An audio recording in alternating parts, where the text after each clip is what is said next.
Hey guys, today I want to ask this question. Did Jesus tell us to love our enemies and yet hate our families?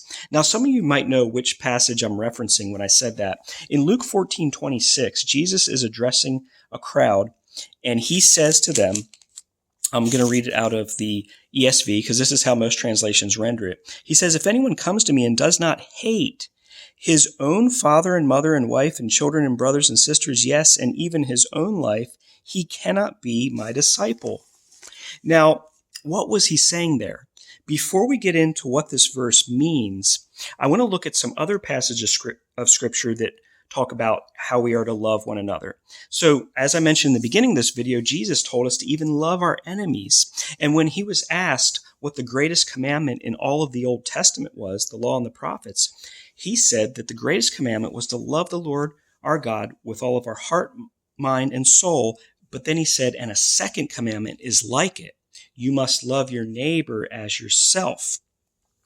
And he said, upon these two commandments depends all the law and the prophets. So in other words, the law and the prophets were all about getting us in this place of loving God and loving one another. Now that's the Old Testament that's fulfilled in the New. In the New Covenant, Jesus, when talking to his disciples privately on his last night with them, said, "A new commandment I give to you, that you love one another even as I have loved you." So Jesus set the example of love, and he loved us first so that we could love one another. And a passage that goes along with that, one more, is out of 1 John chapter 4, where it says, starting in verse 19, we love because he first loved us. We love because God first loved us.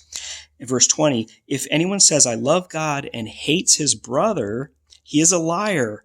For he who does not love his brother whom he has seen cannot love God whom he has not seen. And this commandment we have from him: whoever loves God must also love his brother. Love, not hate. Now, I heard that passage in Luke talked about in this way before by really zealous people. They would say, well, we must love God so much that our love for others looks like hate. And I thought about that. And I was like, well, wait a minute. It says that here in 1 John 4 that the way that we love, the proof that we love God is seen in how we love others. That is how we prove that we love God. Because anyone can say they love God, right? But how do you know that? We know that by the way that we love others. See, and when we're deepening our fellowship with God, it just produces this love for others. Just like it says here, we love because God first loved us. It doesn't produce a hatred or animosity towards others. It produces a love. So what was Jesus saying in this passage in Luke 14:26? Well, there are two possibilities the way I see it. One is it's a metaphor for putting God first and then everything else second, even our own lives.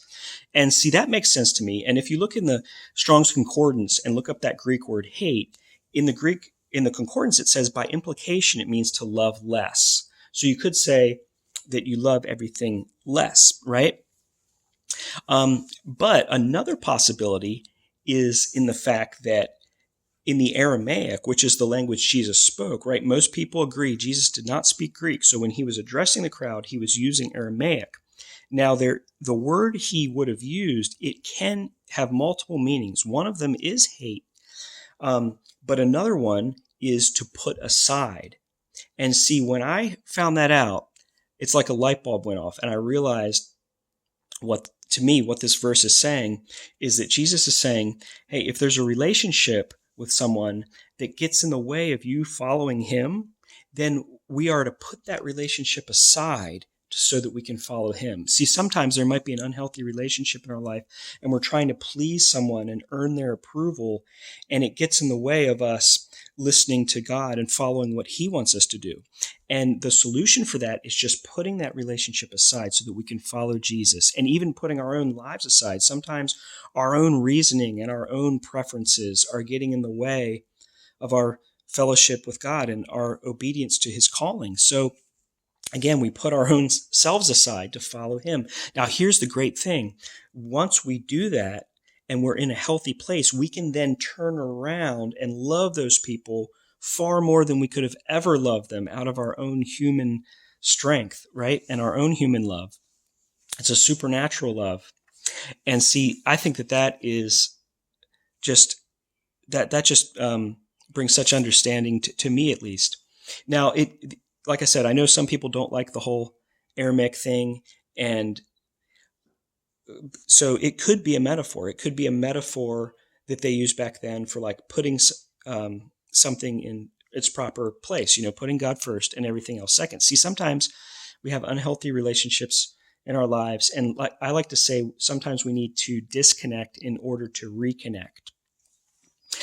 And what I mean by that is sometimes we have a connection with somebody that's unhealthy. It wasn't founded on godliness, and so that needs to be severed so that God can then establish a healthy connection. And sometimes people, they'll see a change in your life when you start single-heartedly pursuing God, and they'll want to be like you. They'll want to follow after Jesus too, right? And see, again, it's by putting him first. See, if we don't love God most, we'll never love people best, right? Let me say that again. If we don't love God the most, we'll never love people our best. And so I think that that's what it's saying. I don't think it's saying, well, my love for you is going to look like hate, And see, we can get real zealous about some of these scriptures, but Paul said our zeal must be in accordance with knowledge. It must be according to knowledge. So we must have a true knowledge of God and his heart and what he's saying, and then we can attach zeal to that, not just our own human striving and wanting to please God by showing him how serious we are.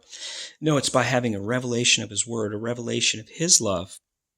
And again, it says, this commandment we have, whoever loves God must also love his brother. They're always related. Loving God and loving others are always sandwiched together, because really, you can't truly love God without loving other people.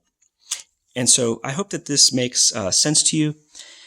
Let me know if you have any questions or maybe a different perspective. I'd love to hear it, but I hope that this brought some understanding about a verse that can be a little confusing. But I think when you view it in light of all the scripture, it makes sense, right? Because we have, like it says, 2 or 3 witnesses, right? Let every truth be established by 2 or 3 witnesses.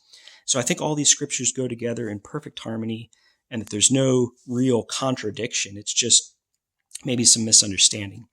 Okay, thanks for listening. I'll talk to you again.